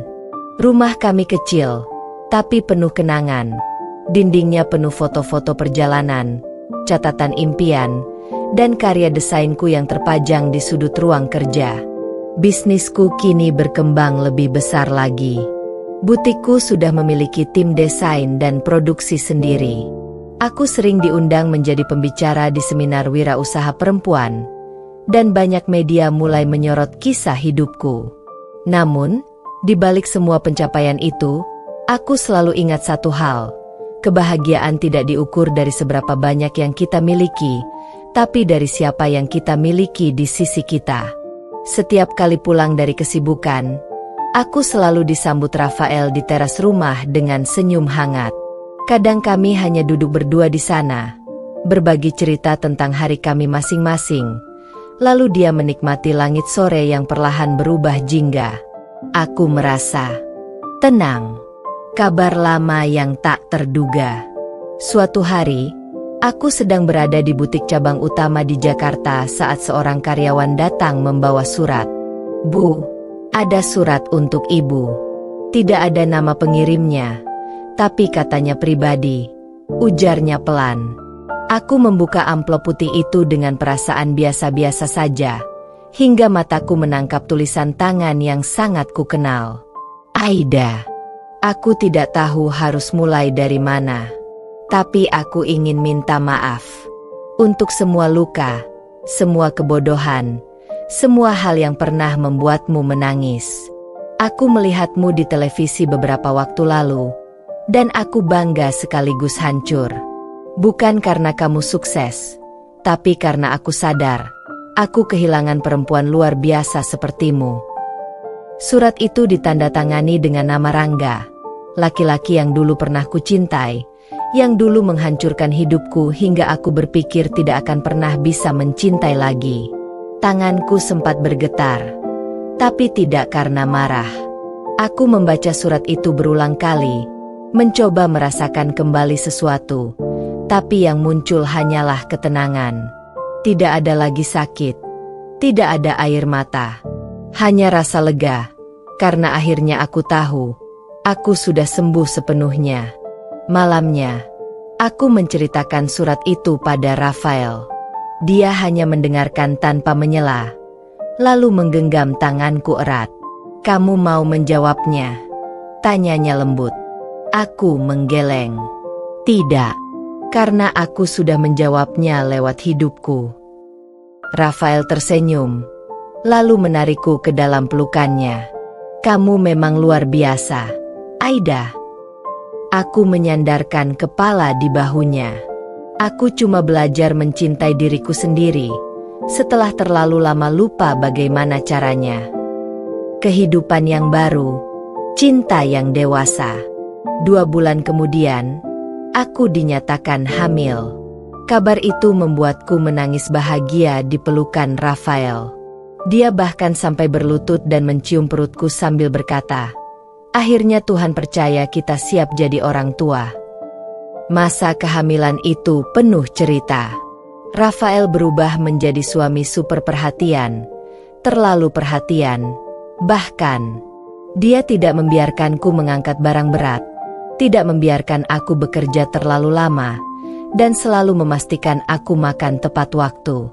"Kalau kamu kelelahan, yang di perut kamu juga ikut lelah," katanya sambil mengusap perutku. Terkadang aku menatapnya lama dan berpikir, begini ya rasanya dicintai tanpa syarat. Tidak ada rasa takut, tidak ada tekanan, hanya ketulusan yang menenangkan. Ketika bayi kami lahir, seorang perempuan mungil yang kami beri nama Aurel, aku menangis sejadi-jadinya. Dia adalah simbol dari perjalanan panjangku. Dari luka menjadi kekuatan, dari kehilangan menjadi keberkahan. Saat Rafael menggendong Aurel untuk pertama kalinya, aku melihat air mata menetes di pipinya. "Terima kasih," katanya pelan. Aku mengernyit. "Untuk apa?" "Untuk mau memberiku kesempatan jadi bagian dari hidupmu. Dan sekarang, bagian dari keluarga ini." Menutup masa lalu, menatap masa depan. Beberapa bulan setelah kelahiran Aurel, aku menerima undangan reuni dari teman-teman kuliahku. Awalnya aku ragu datang, tapi Rafael berkata, "Pergi saja. Kadang masa lalu perlu kita datangi bukan untuk diulang, tapi untuk disyukuri karena sudah kita lewati." Aku datang, dengan kepala tegak dan hati tenang. Banyak yang terkejut melihatku, sebagian memuji perjalanan hidupku yang menginspirasi. Tapi yang paling mengejutkan adalah ketika aku melihat Rangga berdiri di pojok ruangan, menatapku dari kejauhan. Dia menghampiri perlahan, dengan tatapan menyesal. "Aida," katanya dengan suara yang hampir bergetar. Aku tersenyum kecil. "Hai, Rangga." Dia menunduk. "Kamu terlihat bahagia sekarang." Aku menatap Rafael yang sedang menunggu di meja lain, menggendong Aurel sambil bercanda dengan teman-temanku. "Iya," jawabku lembut. Akhirnya aku menemukan kebahagiaan yang tidak datang dari seseorang, tapi yang aku bangun sendiri. Rangga terdiam, matanya basah. "Kamu beruntung." Aku menggeleng. "Bukan beruntung, Rangga. Aku belajar." Lalu aku meninggalkannya di sana, bukan karena benci, tapi karena aku sudah selesai dengan masa lalu itu. Malamnya, di perjalanan pulang, Rafael menatapku dari kursi pengemudi. "Kamu baik-baik saja?" Aku tersenyum. Aku lebih dari baik. Aku akhirnya merasa lengkap. Dia menggenggam tanganku, lalu berkata pelan, "Kamu tahu, Aida, bahagia yang kamu punya sekarang, kamu yang bangun sendiri. Aku hanya kebetulan datang di saat rumahmu sudah hampir selesai dibangun." Aku menatapnya dengan senyum yang menenangkan. "Tidak, Rafael, kamu datang sebagai atap yang membuat rumah itu jadi tempat yang aman." Dia tertawa pelan, mencium punggung tanganku, lalu berkata, "Kalau begitu, izinkan aku jadi atap yang akan selalu melindungi kamu dan Aurel." Dan malam itu, di antara cahaya lampu jalan yang berkelip di kaca mobil, aku tahu, Aku telah benar-benar pulang. Kadang kebahagiaan tidak datang dari mencari cinta baru, tapi dari membangun dirimu sendiri sampai cinta yang tepat datang tanpa kamu kejar. Dan saat itu tiba, kamu akan sadar bahwa cinta sejati bukan tentang siapa yang datang pertama, tapi siapa yang datang dan tidak pernah pergi lagi. 3 tahun telah berlalu sejak Aurel lahir. Kini hidupku berubah menjadi sesuatu yang dulu tak pernah kubayangkan. Butikku, Aida Handmade, bukan lagi sekadar merek lokal yang dikenal di pasar kecil. Aku kini menjadi salah satu desainer wanita paling berpengaruh di Indonesia. Koleksi busanaku dipakai oleh artis, selebritas, bahkan pejabat negara. Aku mulai sering muncul di televisi, menghadiri wawancara, dan diundang ke luar negeri untuk pameran busana internasional. Tapi di balik gemerlap itu, ada sesuatu yang perlahan-lahan mulai mengusik ketenangan yang susah payah kubangun bersama Rafael. Kesibukan yang mengubah segalanya. Semenjak bisnis berkembang pesat, waktuku semakin tersita. Pagi-pagi aku harus ke kantor pusat untuk meeting dengan tim desain. Siang harinya ada fitting dengan klien. Malamnya menghadiri acara, atau sekadar meninjau butik baru di kota lain. Rafael sebenarnya tidak pernah melarangku. Ia selalu mendukung, bahkan sering ikut membantuku dalam hal administrasi dan pemasaran online. Tapi aku bisa melihat, di balik matanya yang tenang, ada kelelahan yang disembunyikan. Sementara Aurel tumbuh semakin cepat. Dia mulai masuk taman kanak-kanak dan sering kali bertanya, "Mama, kenapa Mama pulang malam terus?" Pertanyaan itu seperti pisau kecil yang menusuk hati. Aku ingin menjawab dengan jujur bahwa aku melakukan semua ini demi masa depannya, demi keluarga kecil kami. Tapi entah kenapa, setiap kali menatap matanya, aku merasa seperti seorang ibu yang perlahan kehilangan waktu berharga bersama anaknya sendiri. Rafael mencoba menenangkan. "Tidak apa-apa, sayang. Mama kerja supaya Aurel bisa punya banyak impian," katanya sambil memeluk anak kami. Tapi aku tahu, di balik senyum itu, ada kekosongan yang mulai tumbuh di antara kami. Kehadiran orang ketiga. Bukan dalam cinta, tapi dalam ambisi. Suatu hari aku mendapat tawaran besar, kerjasama dengan perusahaan mode dari Paris yang ingin membawa brandku ke tingkat internasional. Tawaran itu datang dari seorang pria bernama Leonard, direktur perusahaan tersebut. Dia berusia 40-an, berpenampilan elegan, dan memiliki kemampuan berbicara yang menawan. Pertemuan pertama kami berlangsung profesional. Tapi seiring waktu, Leonard mulai menunjukkan ketertarikan pribadi padaku. "Madam Aida," katanya suatu malam di acara makan malam bisnis, "kamu punya sesuatu yang langka, bukan hanya bakat, tapi kekuatan dalam tatapanmu." Aku tertawa sopan. "Terima kasih, tapi saya hanya melakukan apa yang saya cintai." Namun tatapan Leonard membuatku sedikit gelisah. Ia tahu caranya membuat orang merasa diperhatikan, dan itu berbahaya, karena aku tahu betul bagaimana rayuan bisa menjadi racun yang halus. Rafael mulai curiga. Dia tidak menuduh, tapi aku bisa merasakan jarak yang semakin jauh di rumah. "Leonard itu siapa?" tanyanya suatu malam. Suaranya pelan namun tegas. "Partner kerja. Cuma urusan bisnis, Ra." "Tapi kenapa kamu harus makan malam berdua?" Aku terdiam. Dalam benakku, aku tahu itu salah. Tapi aku juga tahu, untuk menjaga hubungan profesional dengan investor, aku tidak bisa menolak mentah-mentah. Namun satu hal yang tak kusadari, aku mulai kehilangan kendali atas keseimbanganku sendiri. Rumah yang mulai sunyi. Semakin hari, suasana di rumah makin dingin.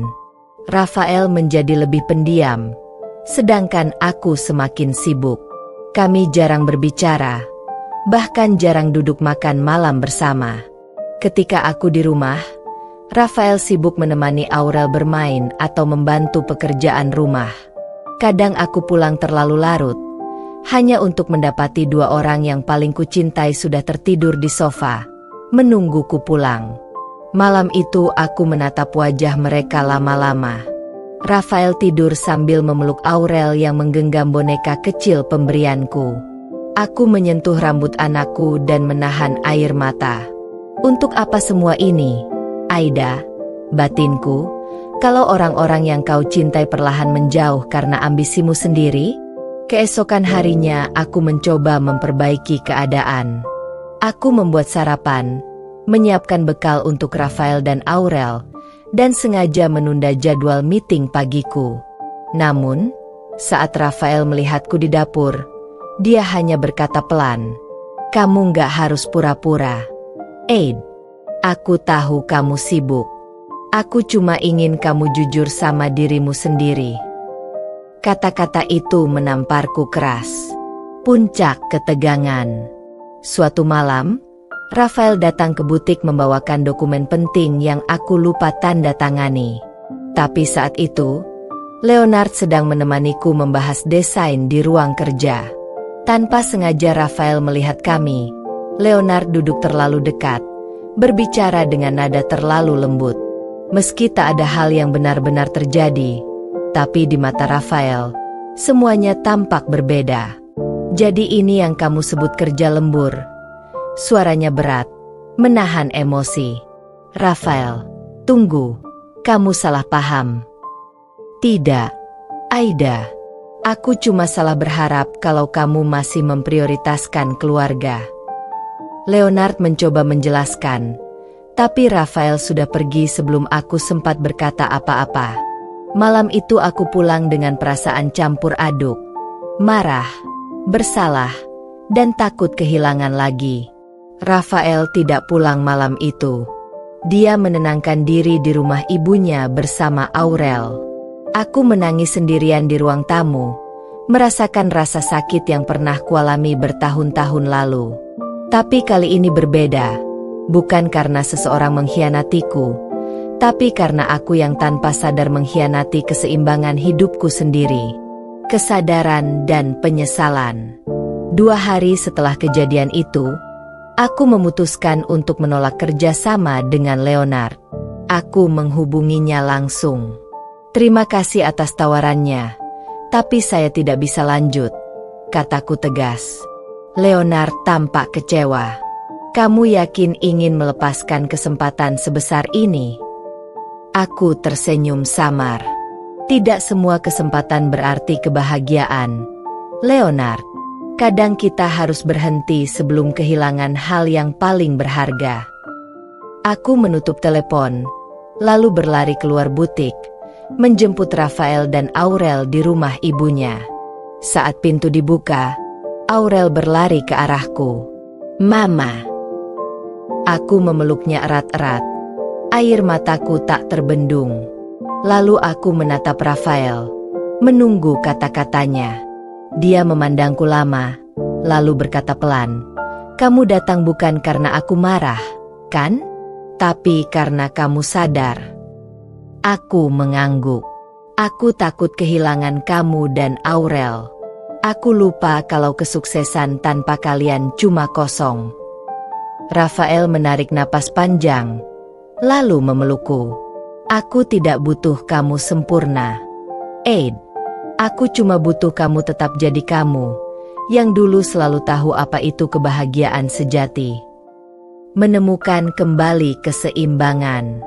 Setelah kejadian itu, aku mengubah banyak hal. Aku memotong jam kerjaku, membentuk tim manajemen baru agar aku bisa lebih banyak waktu di rumah. Aku mulai kembali membuat desain di rumah sambil mengawasi Aurel bermain di halaman. Kadang Rafael membantu mengurus pesanan online, sambil sesekali menggoda, "Bos besar butuh kopi." Aku tertawa. Selalu. Hidup kami perlahan kembali seperti dulu, hangat, sederhana, tapi penuh makna. Suatu malam, Saat aku menidurkan Aurel, dia berkata pelan, "Mama, aku suka Mama yang sekarang. Mama sering di rumah." Aku tersenyum, mencium keningnya, lalu berbisik, "Mama janji gak akan lupa lagi siapa yang paling penting di dunia ini." Aku menatap Rafael yang berdiri di ambang pintu dengan senyum lembut. Dan di momen itu aku sadar, kesuksesan sejati bukanlah ketika dunia mengenal namaku, tapi ketika orang-orang yang kucintai tidak pernah merasa kehilangan kehadiranku. Bahagia bukan soal berapa tinggi kamu berdiri di puncak, tapi siapa yang masih mau menggenggam tanganmu saat kamu turun kembali ke bumi. Hari itu seharusnya menjadi hari paling tenang dalam hidupku. Aku baru saja menandatangani kontrak kerjasama dengan yayasan sosial yang ingin mengangkat perempuan-perempuan penjahit kecil di desa-desa agar punya penghasilan tetap. Proyek itu adalah salah satu impianku sejak dulu, membantu perempuan lain yang pernah mengalami hal yang sama denganku. Diremehkan, dijatuhkan, tapi punya semangat untuk bangkit. Sore itu, aku pulang ke rumah dengan hati ringan. Rafael menyiapkan makan malam sederhana, dan Aurel sibuk bercerita tentang teman barunya di sekolah. Rumah kami hangat, penuh tawa, seperti biasanya. Aku merasa hidupku sempurna, hingga sebuah pesan singkat masuk ke ponselku, mengubah semuanya. "Aida, ini aku, Alvaro." Pesan itu membuat tanganku refleks berhenti di atas meja makan. Jantungku berdegup kencang. Nama itu, nama yang dulu sempat menjadi luka terdalam dalam hidupku. Aku tidak langsung menjawab. Pesan itu dihapus dari layar, tapi tidak bisa kuhapus dari pikiranku. Setelah makan malam, aku pergi ke teras, menatap langit malam yang gelap, mencoba menenangkan diri. Tapi pikiranku terus bertanya, kenapa sekarang? Kenapa setelah semua luka itu sembuh, dia datang lagi? Pertemuan yang tak terduga. Keesokan harinya, saat aku sedang berada di butik, seorang pria masuk. Rambutnya acak-acakan, wajahnya kusut, bajunya lusuh, jauh dari sosok Alvaro yang dulu begitu percaya diri dan angkuh. Dia berdiri di depan pintu, menatapku dengan mata yang lelah dan sendu. "Aida," suaranya parau, hampir bergetar. Aku terpaku. Waktu seolah berhenti. Bagian diriku yang dulu pernah hancur perlahan mengingat semua kenangan pahit itu. Malam-malam penuh air mata, hinaan, pengkhianatan, dan tawa sinis yang dulu ia berikan. Tapi kini, di hadapanku, dia bukan lagi sosok yang sama. "Apa yang kamu lakukan di sini?" tanyaku dingin, mencoba menahan emosi yang bergejolak. "Aku cuma ingin bicara, satu kali saja," katanya pelan. Aku menatapnya tajam. "Setelah bertahun-tahun? Setelah semua yang kamu lakukan? Untuk apa?" Dia menunduk, menggenggam topinya erat. "Aku nggak datang buat minta cinta, Aid. Aku datang karena aku nggak punya siapa-siapa lagi." Kehidupan Alvaro yang hancur. Kami duduk di ruang tamu butik. Awalnya aku enggan mendengarkan, tapi rasa ingin tahuku lebih kuat. Alvaro menceritakan semuanya, dengan suara parau dan mata yang basah. Setelah meninggalkanku dulu, hidupnya memang sempat berjalan mulus. Ia menikah dengan perempuan yang menjadi selingkuhannya. Tapi ternyata, kehidupan mereka tidak seindah yang ia bayangkan. Perusahaannya bangkrut karena penggelapan dana, istrinya pergi meninggalkannya, dan ia kini hidup berpindah-pindah, bahkan sempat tidur di rumah kontrakan kecil di pinggiran kota. "Aku tahu ini karma, Aid," katanya dengan wajah penuh penyesalan. "Aku tertawa waktu kamu jatuh dulu, dan sekarang Tuhan membuat aku jatuh jauh lebih dalam." Aku menghela napas panjang. Ada rasa iba, tapi juga ada luka yang perlahan bangkit ke permukaan. Dulu, aku pernah memohon pada lelaki ini untuk mengerti, untuk tinggal, untuk menghargai. Tapi yang kuterima hanya penghinaan. Dan kini dia datang, dalam keadaan hancur, memintaku mendengarkan.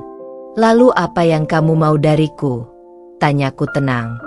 Bantuan, katanya jujur. Aku nggak minta dikasihani. Aku cuma pengen kerja. Aid, aku tahu kamu punya banyak usaha. Mungkin, aku bisa bantu apa saja. Kalimat itu membuatku terdiam lama. Ironis sekali, lelaki yang dulu mencampakkan aku karena merasa aku tidak sepadan dengannya, kini datang memohon pekerjaan dariku. Pertarungan dalam diri. Malamnya aku bercerita pada Rafael. Dia mendengarkan tanpa memotong. Setelah aku selesai bicara, dia hanya mengangguk pelan. Kalau kamu mau bantu dia, aku nggak akan melarang, katanya tenang. Aku terkejut. Kamu nggak cemburu? Dia tersenyum samar. Cemburu itu wajar. Tapi aku tahu siapa kamu sekarang. Aid, kamu bukan perempuan yang mudah dibutakan oleh masa lalu. Aku menatapnya lama. Kata-katanya menenangkan tapi juga menantang batinku. Bagian dari diriku ingin menutup pintu sepenuhnya, membiarkan Alvaro tenggelam dalam akibat dari perbuatannya. Tapi bagian lain dari hatiku berkata, mungkin ini waktunya aku menunjukkan bahwa aku sudah benar-benar sembuh, bukan dengan balas dendam, tapi dengan empati. Keesokan harinya, aku memutuskan sesuatu. Memaafkan tanpa mengulang. Aku memanggil Alvaro ke butik lagi. Saat dia datang, aku memberinya surat. Ini bukan uang, bukan belas kasihan, kataku tegas. Aku tidak akan mempekerjakan kamu, karena hubungan profesional butuh kepercayaan, dan itu sudah lama kamu hancurkan. Tapi aku bantu lewat ini. Dia membuka amplop itu dan mendapati surat rekomendasi kerja untuk posisi administrasi di pabrik tekstil rekananku di luar kota. Aku menatapnya lurus.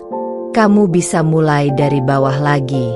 Hidup selalu memberi kesempatan kedua, tapi tidak selalu dengan orang yang sama. Alvaro menunduk. Air matanya jatuh. Aku nggak pantas kamu bantu, Aid.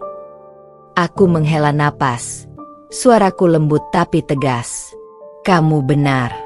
Tapi dulu aku juga pernah nggak pantas untuk diremehkan. Dan aku belajar memaafkan bukan karena kamu pantas, tapi karena aku ingin damai. Dia terisak. Aku iri lihat kamu sekarang. Kamu bahagia. Aku tersenyum kecil. Kebahagiaan ini hasil dari luka yang kamu tinggalkan. Jadi, terima kasih, Alvaro, karena tanpa kamu, aku nggak akan jadi sekuat ini. Luka yang akhirnya sembuh. Setelah hari itu, aku tak lagi mendengar kabar dari Alvaro. Beberapa bulan kemudian, aku mendapat pesan dari pemilik pabrik yang kuberi rekomendasi. Lelaki yang kamu bantu itu kerja keras sekali. Jarang istirahat. Sepertinya dia benar-benar berubah. Aku hanya tersenyum membaca pesan itu. Bukan karena bangga, tapi karena akhirnya aku bisa menutup bab masa laluku dengan cara yang paling dewasa. Tanpa amarah, tanpa dendam, hanya ketenangan. Malam yang tenang bersama Rafael. Malam itu aku duduk di beranda bersama Rafael, menikmati angin malam dan suara jangkrik. Rafael menggenggam tanganku. Kamu tahu, Aid, aku selalu kagum sama kamu. Dulu aku kira memaafkan itu tanda kelemahan. Tapi ternyata, butuh kekuatan besar untuk bisa melihat orang yang pernah menghancurkanmu, dan tetap mendoakannya baik-baik. Aku tersenyum, menatap langit penuh bintang. Dulu dia tertawa waktu aku jatuh. Tapi sekarang, aku nggak perlu melihat dia menangis. Aku sudah berdiri terlalu tinggi untuk menoleh ke bawah. Rafael menatapku lembut. Dan aku akan terus berdiri di sampingmu, bukan di belakang, bukan di depan, tapi di sisi yang sama. Aku menyandarkan kepalaku di bahunya. Dan malam itu, di antara keheningan, aku merasa benar-benar bebas. Bebas dari masa lalu, dari rasa takut, dan dari bayangan luka lama yang dulu pernah menahanku. Memaafkan bukan berarti melupakan, tapi membebaskan dirimu dari penjara emosi yang dulu kamu bangun sendiri. Aku bukan lagi perempuan yang jatuh dan ditertawakan. Aku adalah perempuan yang berdiri, lebih tinggi dari yang pernah mereka bayangkan. Waktu telah berjalan begitu cepat. Semua luka, air mata, dan malam-malam penuh doa kini menjadi bagian dari masa lalu yang tidak ingin kulupakan. Bukan karena aku ingin mengingat sakitnya, tapi karena dari situlah aku lahir kembali sebagai Aida yang baru. Hari itu, aku berdiri di depan gedung tinggi bertuliskan, Aida Collection by Aida Rahman. Sebuah butik besar yang dulunya hanyalah mimpi kecil seorang perempuan yang pernah diremehkan. Tanganku bergetar ketika menyentuh papan nama itu. Aku teringat betapa kerasnya perjuangan yang kulalui. Dari menjahit di rumah kontrakan sempit, hingga kini bisa membuka butik dengan karyawan lebih dari 20 orang. Dulu, aku sering menangis di atas mesin jahit, menahan perih sambil menatap langit-langit bocor rumah kontrakan. Tapi kini, aku tersenyum, berdiri di bawah lampu kristal butikku sendiri, mengenakan blazer rapi, dan disambut hangat oleh para pelanggan setiaku. Dan yang lebih tak kusangka, hari itu, aku melihat seseorang berdiri di depan pintu. Alvaro. Wajahnya tampak jauh berbeda dari dulu. Kusut, lusuh, tanpa cahaya di matanya. Rambutnya acak-acakan, bajunya tampak murahan, dan auranya bukan lagi seorang lelaki sombong yang dulu meninggalkanku tanpa rasa bersalah. Aida, katanya pelan, suaranya bergetar. Aku cuma mau bilang, aku salah. Aku nyesel ninggalin kamu. Aku pikir aku bahagia sama dia, tapi ternyata semua cuma topeng. Aku jatuh. Aida, semua hilang. Aku menatapnya lama, tapi tidak ada lagi air mata yang jatuh dari mataku. Hanya keheningan dan ketenangan. Dulu, aku bermimpi melihatnya menyesal. Dulu, aku ingin ia merasakan rasa sakit yang sama seperti yang pernah ia berikan padaku. Tapi sekarang, aku hanya merasa kasihan. Alvaro, kataku lembut namun tegas. Dulu kamu tertawa saat aku jatuh. Tapi lihatlah sekarang, aku berdiri lebih tinggi, bukan karena ingin membuatmu menangis, tapi karena aku belajar mencintai diriku sendiri. Ia menunduk. Matanya berkaca-kaca. Aku cuma minta kesempatan kedua, katanya lirih. Aku menggeleng perlahan. Kesempatan itu sudah lama hilang, Alvaro. Sekarang, aku bukan lagi Aida yang dulu kamu remehkan. Aku sudah memaafkanmu, tapi aku tak akan pernah kembali. Karena luka yang kau buat, telah menjadikanku kuat. Ia meneteskan air mata, dan aku melangkah pergi dengan kepala tegak. Di luar butik, mobil hitam mewah sudah menungguku. Di dalamnya, Arka, lelaki yang kini menjadi pendamping hidupku, tersenyum hangat sambil menggenggam tanganku. Sudah selesai, sayang? Tanyanya lembut. Aku mengangguk pelan, lalu menatapnya penuh syukur. Ya, kali ini, aku benar-benar selesai dengan masa laluku. Mobil kami melaju perlahan, meninggalkan bayangan masa lalu di belakang. Di kaca spion, aku masih sempat melihat Alvaro berdiri diam di depan butikku, menatap papan nama bertuliskan Aida Collection dengan mata yang basah. Tapi aku tahu, ia tak menatapku karena cinta, ia menatapku karena penyesalan yang datang terlalu terlambat. Kini aku tahu, Kebahagiaan sejati bukanlah saat orang yang menyakitimu menangis melihat kesuksesanmu. Kebahagiaan sejati adalah saat kamu berdiri tegak, tersenyum pada luka, dan berkata, "Terima kasih, masa lalu, karena tanpamu, aku tidak akan sekuat ini." Dan di sanalah kisahku berakhir, bukan dengan air mata, bukan dengan dendam, tapi dengan penerimaan dan kemenangan sejati.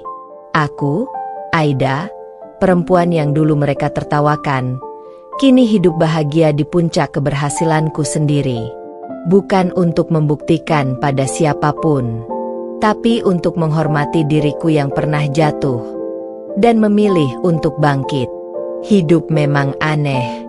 Dulu, saat aku jatuh, mereka tertawa. Tapi kini, ketika aku berdiri, mereka menangis. Aku pernah dipandang rendah, diremehkan, bahkan ditinggalkan. Tapi ternyata, Tuhan tak pernah tidur. Dia melihat setiap air mata, mendengar setiap doa, dan menggantinya dengan sesuatu yang lebih indah dari yang pernah kubayangkan. Kini aku tahu, kesuksesan bukan tentang membalas dendam, tapi tentang membuktikan bahwa luka tidak selamanya membuatmu hancur. Kadang, luka justru membuatmu lahir kembali. Aku bukan lagi Aida yang dulu menangis di sudut kamar, menunggu seseorang yang tak pernah kembali. Aku adalah Aida yang baru, perempuan yang belajar berdiri sendiri, mencintai dirinya sendiri, dan bersyukur atas setiap langkah kecil yang pernah ditertawakan. Jadi, untuk kamu yang sedang jatuh hari ini, jangan takut, jangan menyerah.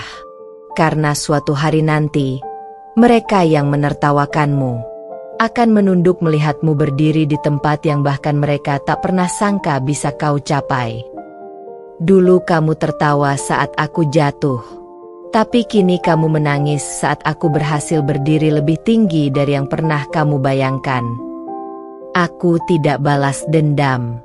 Aku hanya membuktikan bahwa perempuan yang tulus bisa menjadi luar biasa saat berhenti bergantung pada cinta yang salah. Tamat.